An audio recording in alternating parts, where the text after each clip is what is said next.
আমি একটু ছুটি কাটাই, ছুটি নিয়ে এসে বিদুরের স্ত্রীকে বলছি, ওগো প্রিয়ে, ঠাকুর বলো, আজকাল তো মেয়েরা স্বামীর নাম ধরে ডাকে, আর তখন বলতো ঠাকুর বলো।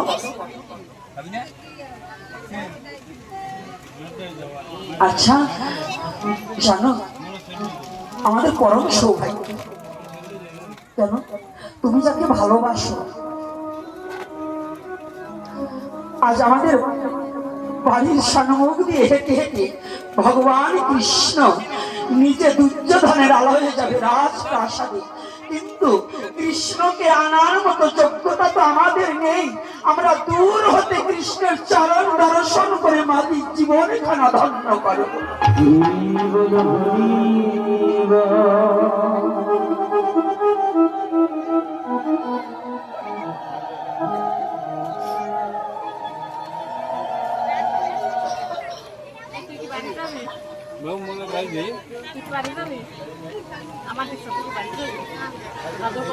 হ্যাঁ দরকার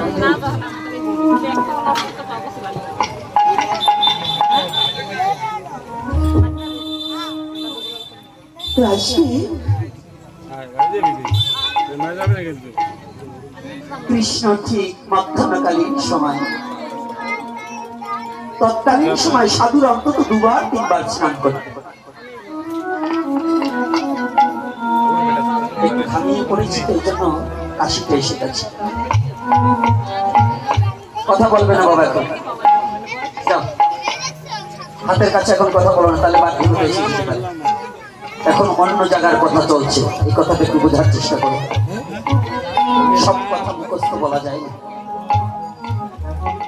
ভগবান কৃষ্ণ রওনা দিয়েছে, আর এদিকে বিদুর আর বিদুরের স্ত্রী, কৃষ্ণ যাতে আমাকে না দেখে, দুর্যোধন যাতে আমাকে না দেখে,